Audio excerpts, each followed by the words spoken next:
What's up, you guys? Welcome back. Today's video is very special because I have the Reece with me and we're going to be talking about bonding after foster care. Was that weird when I called you that? Like the Reece? No, it's okay. I wanted it to be like... As long as I didn't call myself that. I wanted it to be like kind of bro-y, you know? But Okay. we're going to be talking about bonding after foster care. So a lot of you have asked me what it was like for Reece, and before we get into it, I want you guys to go into this video with an open heart and an open mind and understand that some things that we did weren't exactly By the book? by the book. Yeah, we broke some rules, but it was kind of necessary and we used our best judgment with certain things. So that's kind of confusing, but we're gonna get there. So be sure to hit the like button so that Reece knows that he did a good job. Below, yeah. It's right there. Yeah, We'll wait. Right there. All right. Okay, so the first thing before we tell the entire story, I want to know what your first thought was when you heard that I had a daughter that was in foster care. Because I met Reece before I had gotten Micah back. I was still fighting my case. I was still doing hair follicle tests, drug screens, court hearings. I was like in the middle of all of it. So what did you think when I first told you that? I guess I should probably start with like a little disclaimer that maybe Okay. we haven't covered in any of the videos, or I don't know if you brought it up, but I was married previously, and Oh, yeah. my wife at the time had a child when I met her, and I think he was probably somewhat close to the age that Right. that Micah Micah was. was when we got her back. So I had a little bit of experience, and I won't call it like, great experience, because I'm sure I wasn't the positive male role model that everybody'd be looking for. He was in his addiction. Yeah, and I was definitely very deep and towards the end of my addiction. So the spiral got very, very deep and fast for me. So I'm sure that, I made a lot of mistakes. I know that I was definitely not the best father figure for a child to be around. So I think that coming into a situation where I was just collecting myself and getting my affairs back in order and just, trying to take care of number one, when you first told me, and I remember it happening, and it wasn't face-to-face dialogue because we worked in an office together. Mm-hmm. And I remember we had some back and forth. There was on the same time? Yeah, we were same time, and remember that. we were flirting in the digital age. He was flirting. So I remember this had gone on for a little bit. We had a little bit of a dialogue. We had some content going. We fired that over. I was already pretty sure that I don't know if I wanted to get into a thing with you, but I was probably pretty sure I wanted to smash. So Reece! you're gonna have to. No, you're being honest. Yeah, so that's what we want. So when you threw that at me, I was a little taken back, and I'll be completely honest. I really had a lot of hesitancy about whether or not I wanted to take it any further than what potentially it looked like it was going to be, because I just wasn't really equipped at the time being. I was living on a couch at my grandma's It was a house. nice couch. It was a good couch. It was high quality. Comfortable. Yeah, I loved that couch. So, and then with the experience that I had, previously being around, a child that I knew that wasn't mine, I knew that, emotionally and mentally I struggled with that, even though I attributed some of that to, some of my PTSD disorders. The relationship with the mother I had at the time wasn't the best.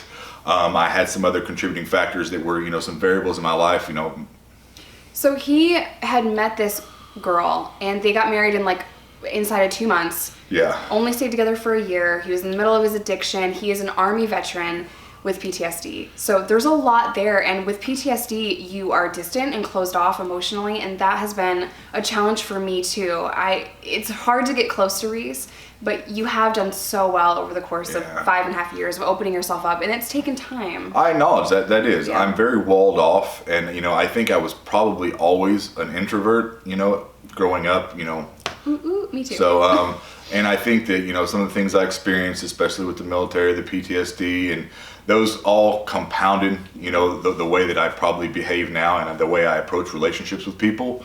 So, I think that all of that going on, I definitely knew that I was not a good parent. And I think that I struggled with the fact of assuming that how I was going to deal with a relationship with somebody that had another child that wasn't mine. I knew how I felt about that, because that takes a lot, to take on somebody and their child who's not yours, to care for it, to be attentive, to provide.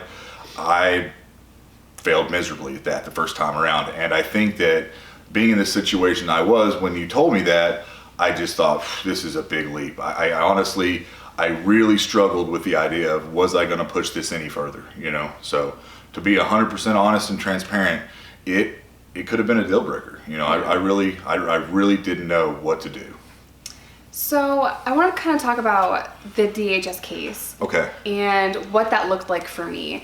So I had to drive 4 hours. I got to see her for 2 hours, and then I would drive home for 4 hours. And I took you with me after probably, how many months would you say? So I was very concerned with introducing my daughter to a man that I wasn't sure would stay, and that took months for me to be comfortable enough to allow you to go. I think as you had your visits and you were going, it went on probably a couple months, maybe. You think? Is that what it was? Somewhere around there, before you were comfortable enough to even entertain the conversation about me going. To even ask. Yeah. So, and that was a very trying time on you and your life. Those trips were hard. They were 4 hours away for short periods of time that did expand, over a duration. They went from 2 to 4 to 6 to longer. So I think I went with you the first time, if I remember, it was a 6 hour. It was 6 hours? We had hours? 6 hours. Yeah. So that would be the end. That would be the end of my case. Yeah. We were nearing the end, and during that time, it was unsupervised visits, and I could kind of chill with my kid wherever I wanted, at a friend's house if I wanted. They gave me that the opportunity to kind of just use my best judgment with who I was around and who my daughter was around. That's a luxury that you have to earn. Yeah. So I remember we didn't want to tell the foster parents that we were dating because the DHS caseworkers were really vicious when it came to my past, and they used a lot of that against me, especially when it came to dating. And I just didn't want to tell them. So I made Reece sit at a Popeyes when I picked up Micah, and then we got in the car and then we hung out for 6 hours. So if you're struggling with the DHS case, don't do that. Do everything by the book. Do everything that they say. I honestly wouldn't say that was a risk because they told me that I could. They told me that I could go to a friend's house and I could use my own discretion with that. I think you were... But it was still... I think you were just playing it safe with the assumption that this potentially could be used against you should something have gone wrong. Right, and I was just very aware of... I think at the time you didn't want to tell the foster parents, who, by the way, we'll give a major shout out. We're great. Amazing. Yeah, they are definitely, candidates for Ellen's Parent of the Year feature season. Yes.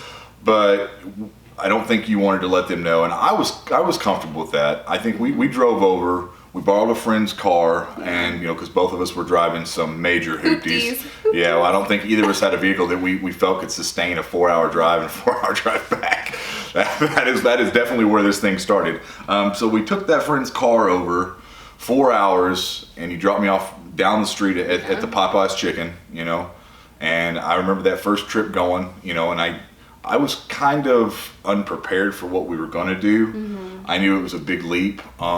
I felt confident enough in myself that I was clean and had a clear head, and it had been a while, that I could approach the situation and at least be supportive and help you get through that. But, I wasn't really, prepared to even think about what it might be to take on like that dad role in a traditional sense. This was just kind of something for me to support you in our relationship and be there for, what you were trying to accomplish. So, and I appreciate that. I think we went to the bookstore, didn't we? We went to the bookstore. I have these little videos of Micah being so cute with this train. She's like, train, what the heck? And it's just all her little baby voice. So, about that first visit, what was it about Micah? Like, did Micah change your heart? Or did you start to, see that you could make this work? Or if you remember... it didn't happen immediately. I won't lie about that. I was supportive of the situation and was willing to, entertain being a part of that process and potentially be a part of her life because I was intrigued with you and I wanted to pursue that.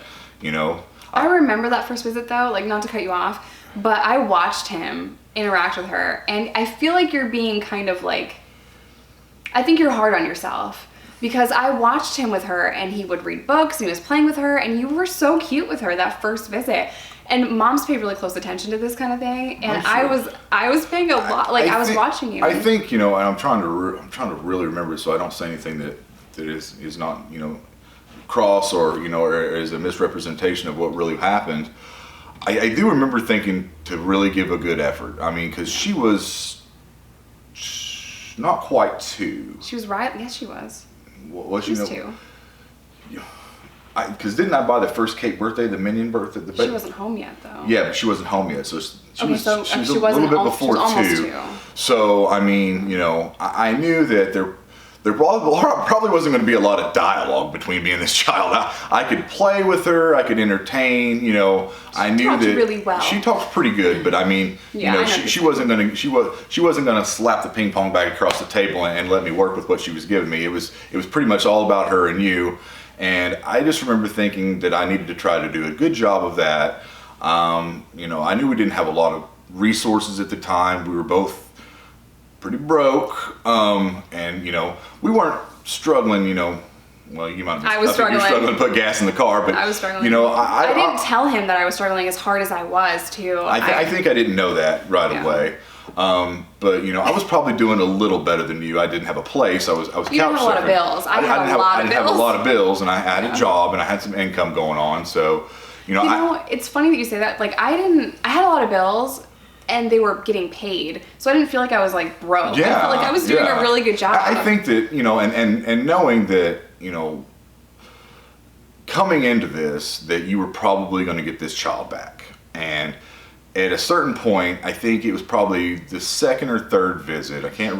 We went to your friend's house for the Easter, wasn't it? It was Easter, yeah, and we did that. I think it was probably somewhere around that visit. I started to really think about what this might look like on a long-term scale. So, being aware of what I thought came with this, because, previously with my experience, I was emotionally cold, distant, I'll be 100% transparent and honest about, I had no business being married to this person I married. I don't think I ever loved them. I'm pretty sure I didn't. It was more of a dog and pony show. I thought I did it because it looked good. This person, wasn't using drugs. They did not fit into the lifestyle of what I was doing. So I thought it would be a nice prop for my behind the scenes life, and it would make other people off your back. It would make other people happy and get them off my back. So what I thought was a generous trade is I will help take care of you and your child, and you continue to help me with this facade, so people don't know that I'm staying up for days on end trying to make ends meet, that I'm probably hallucinating by day 6 and you don't know it. That's why I'm in and out of situations, and I leave parties and family events without telling anybody. So I thought that, to be clear, he's talking about his ex. Yeah, so I think that so I knew that I was going to have to provide some sort of financial stability to this relationship with this child if this continued. But I had to really examine what did that look like for me as trying to be a parent, because I knew obviously Micah's father was not in the picture, and that probably was not going to change for a while. It still hasn't changed. So I would have to fill that void, and I had to really question whether or not I was going to be capable of that at some level of success, no matter what that looked like to begin with. Could I grow into that role? So that was definitely something I had to debate internally. And I think about that second or third visit when we went to your friend's house, I really started to look at myself and think, can I do this? So, I love that you talk about like doubting yourself, because I doubted myself too. I mean, I didn't know how to be a mother, and there were times I was kind of banking on you, hoping to know what to do for everything. I didn't know what to do. I'm like, you bathe this kid every day, right? Yeah. I mean, every day I was giving her a bath and reading her 20 books. Like, I had no idea what to do. So I didn't know how to cook anything. I ordered takeout. I lived the fast life. So I'm like, what's up, kid? You want some pasta? I mean, I had no idea. I had no idea what to do. But I learned, and I think we're very honest with ourselves. And that was kind of like how we started our relationship. Was we skipped the representative phase, and we're like, look, man, this is my issues. You had your own issues. You had drug court. I was really hesitant with that. And we just really were upfront and honest about our shortcomings, our situation, how we felt, all these things, because that's really important. We didn't sugarcoat anything, and we still don't sugarcoat things. No. You're pretty honest. Like, I think I am. I think I do a fairly good job of that. yeah. Like, even you need to go back to the gym. Hey, I'm just trying to be supportive for your goals. I worked out today. So where were we in the storyline? The storyline. Okay, so Micah came home, and Yeah. Reece did not move in right away. No. How long was it before you moved in? Oh man, you would think for somebody that prides himself on a good memory, I would have a lot of this cataloged. I can't remember. Ask him something about numbers. Yeah, I can do that pretty well. It had to have been 3 or 4 months. It was longer than that. Was it? Mm-hmm. Okay. It was at least 6. Was it? It was. Because I was really happy that we had dated for a year before you moved in. Yeah. So you're right. Yeah. So it was. So it was Yeah. it was quite a while. So we didn't rush before he moved in, and a year into dating, 6 months into Micah coming home, and that 6 months allowed me to learn about my child. It allowed me to create a bond with my child, and those 6 months were so important. I was able to get a routine and kind of fall into that role of a mom, because I think that probably, now thinking back on it, probably helped me acclimate to the situation a little bit more too, because I was present, but I didn't have to take on the full weight of the situation. It was gradual. With moving in directly with you, taking care of Micah, taking care of myself, which I was still, probably struggling with more so than I ever wanted to let on. I was just excited to be putting all the pieces together and getting through the days and the weeks without, being completely off in left field and taking a turn into tweaker land. I mean, basically. Tweaker. So yeah, I think that probably did help me, even though looking back on it, I didn't realize it then, that I got to be present and got to be a regular in her life. Because at first Micah, between being kind of going back and forth and struggling with the foster parents and Mike and her mother and learning who was who again. If you remember, I remember when we brought her home that first time Micah wasn't super receptive of me, and we went to was it Walmart or somewhere, and it's gonna make you cry. Yeah, and Jessica had decided that she was going to go in, and Micah was in the car. She was just going to run in for something. And I think that Micah had several visits with me. She knew she was home at that point, wasn't she? Or was it an overnight? I think it might have been an overnight. Was it? So this is a really. I don't know. It's hard to remember. Kind of blurs together. Yeah, I think it was still fairly soon. Yeah. It was an overnight. It was. But I was just running into the store. Just running into the store. A neighborhood market. She I think she had a little bit of an attachment disorder, a little bit of confusion going on because of the situation and the transition back to being with her mom. That she was just running in, and I was in the car, and she knew who I was, and she was comfortable enough to hang out with me in the presence with her mom. Yeah. But Jessica got out of the car to leave, and Micah was in there with me, and she just was uncontrollable, unconsoled crying. She had a real panic attack. I mean, and there wasn't anything I could do or say. And Jessica came back, and I think she was still crying. She was still crying and pretty much in pieces. So when that kind of happened, I thought this is going to take longer than I realized. So I think that having those weekends where we would spend time together, because your living situation, I don't know if you've gone into that in detail. I haven't yet. Okay. I will later. Okay, so she had some things going on with her where we could have the weekends when I would come over and stay, or if I would just stay the weeknight, where it could just kind of be us. So Micah got to understand who I was and kind of how I fit into what was going on with her home life, it being new with her mom. So every Saturday we would have pancakes. I'd make a big spread. Pancakes, eggs. That was back when you loved me. Oh God, you don't even eat freaking carbs anymore, bro. I'll make pancakes. But yeah, I would do this big spread, and I wanted some kind of consistency with that, like eating dinner together, and I wanted meals to be like a family unit. That's something my parents did. My dad and my stepmom, we always ate dinner and watched The O'Reilly Factor. Oh boy. So that was a very sexy sound that I just made. But yeah, I wanted that cohesiveness, and that's what we did. I think, The panic attack, though, the attachment disorder, I just want to touch on that just for a second. I would have to console Micah at daycare, and this was so hard for me because I'd have to go to work. So I remember the first time dropping her off at daycare, I was anxious. I could not concentrate on my job. I couldn't focus. The entire time all I wanted to do was go pick her up, because when I dropped her off, she just started crying really bad.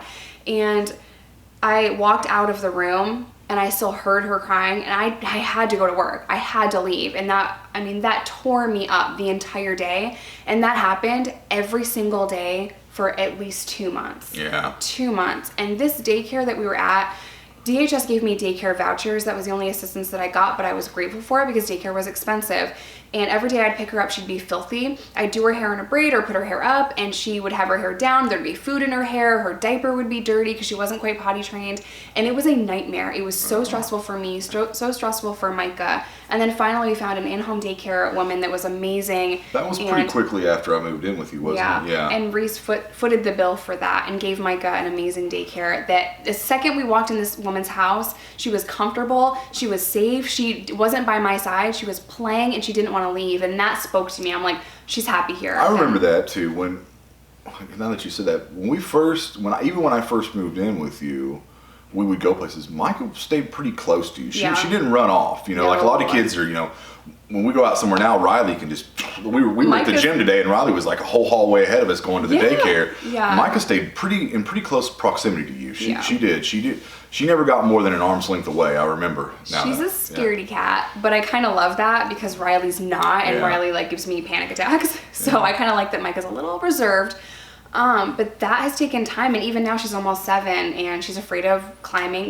We rock climb. She's kind of afraid of that still, and just little things like that. She just has a hesitancy. Yeah. I can't ever say that word. Hesitancy. Yeah. For that. So she's a nice little buddy. I remember that being a big deal. That first time, and I think that I got more comfortable with. I was pretty good with Micah. I think he's really good with one-on-one. Even to begin with, when I first moved in, when it became a more permanent thing, and we both really, You'd let her climb on your face. We had a pretty good conversation, about me moving in, what that would look like if we were prepared for it. It wasn't something we decided and made a judgment call, and it happened the next weekend. We discussed it in length. Yeah, for a while. Yeah, and it was after we had dated for a while, and I had been in a part of your life, and I'd been around Micah, and we were comfortable that we thought that this would be a good thing. That it was not going to be a shifting landscape where we would be, potentially struggle. Financially we could make it. Emotionally we felt like we could support each other. We could support Micah, and that this was a move in the right direction. At this point, I think I probably had about a year clean. Right. When you moved in, you had a year and a half clean. Yeah, because you were 6 months clean. I was over a year. So, I think at that point, I understood fully what that would require from me on a day-to-day level, and no longer just kind of like being dad on the weekend, because I don't think she still wasn't calling me dad. So no. She called him Reece. Yeah. Until Riley was born. Yeah. And we just decided if she ever decided to call him dad, then we would allow that. We're not going to push that on her or whatever. We wanted her to do it in her own time. So that kind of went on for a while. Yeah. I remember she was 4 when Riley was born. So for the first few years, she did. Yeah, she called me Reece. I think we did really well. I'm trying to think. I kind of want to talk about that though. Go ahead. So Riley was born. She was probably 2 days old, and I had Riley in this little seat on the table. She was just sleeping because newborns are amazing and they sleep. And Micah started saying it. She started saying dad, or asking you for stuff can I have that, dad? And she said it 25 times in a row, and you could just tell that word was missing from her life, and it really was sweet. I think so, because she even got to the point after a couple of weeks, we were like, all right, you're laying the dad on thick, pretty girl. Thick, But you're right. I think for her, she was maybe in a way looking for that affirmation, from us, that it was okay, that she knew I wasn't going anywhere, that I was a stable force in her life. Because up until that point, you and I were still pretty much just kind of playing this thing by ear at first, So I think that as our lives started to get a little better, I got a new job, we kind of moved into a new house. I think that it took Micah probably about the same amount of time as it took me to really be at ease and comfortable with that this was going to be the long-term thing. This was our thing. You know what I mean? This is what was going to happen. This is what was going to go on. This is what we could expect life to look like for the foreseeable future, you know? So I got to ask you the hard questions. Yeah. Because they want the hard questions. Okay. What are the hard questions? Is Micah your daughter? Yes. You know, I think that the biggest thing that I struggle with when I answer that question is I do know that coming up soon, we're going to have to get over that hurdle that we've been hoping wouldn't come, but it is. It's going to get here, and we're going to have to figure out how to face that, because she does have, you know, a biological father out there that potentially could have some presence in her life, you know, depending on how we decide it will go. He is getting out of prison for the first time in probably 6 months or so. His release date did get pushed up, and he is not on her birth certificate. He has no rights to her right now. However, he can petition the court for rights or communicate with me.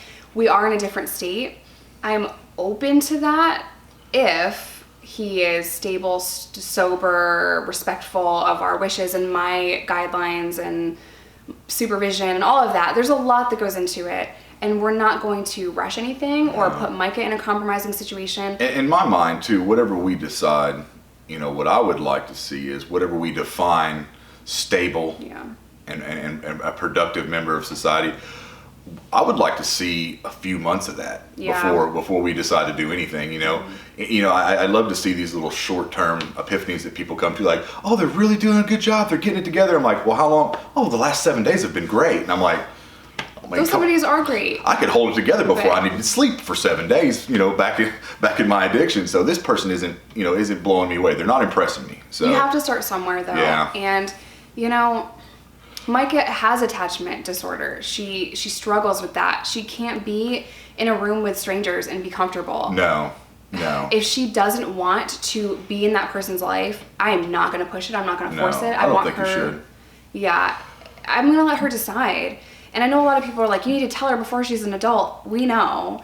I'm ready to have that conversation soon. I think, you know, the real question would be, if you asked Micah, am I her dad? Yeah. Would she say yes pretty quick? Yeah. So I think that answers, you know, everybody's query into that topic. Yeah. She's very, very smart. Yeah. She's not slow. She has heard conversations here and there. My little brother told her a couple of years ago that you were not her dad. Yeah. Dad. I'm sure. We have had little conversations here and there. I think she probably knows that in the traditional sense, or in every age level, she has an idea. She's got an idea that probably I'm not the same as I am to Riley. But as far as being a stable figure and a positive male role model in her life, she understands that I'm that. You know, she understands that when she asks Dad for something, he gets it for her. Every time. You can say no, by the way. Yeah, I've always been really good at that. I've always been a good yes man when it comes to the kids. Stop. I'm the bad cop. I think you're like kind of hard on yourself though, because you're an amazing dad to both of them. You're so good. And when I say good, maybe you should calm down with it. Like, he always says yes. I'll hear them whispering to each other, like, go ask Daddy. Go ask Daddy. Because they know I'm going to say no. No, you can't have 42 juice boxes today. Like, no, you cannot. So hopefully that answers all of your guys' questions. Is there anything else that you want to add?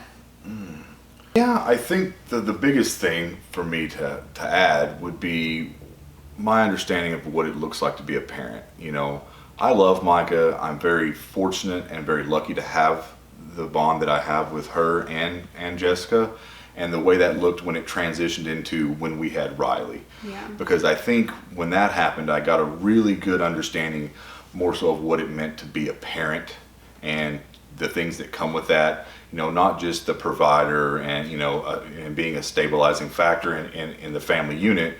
It was, you know, it was caring about people, caring about, you know, the kids, caring about their mother, caring about, you know, what everybody's needs were, you know, not just financially, but emotionally, and the things that we were going through, the first days of school, you know, the pictures to put on the refrigerator, those things that I get to enjoy with Micah that, you know, I think I missed and I didn't take at face value that first time around when I was married and I had the same situation because of, you know, my lifestyle and what was going on.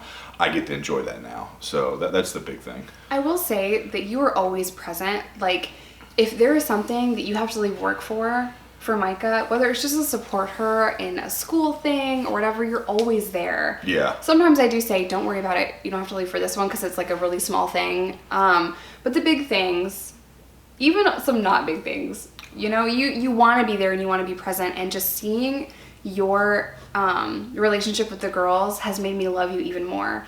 I really thought I loved him before we had Riley, but then when Riley was born and I saw his heart just completely change when it came to being a father, I loved you more. Riley has kind of healed my heart, and she's just made this family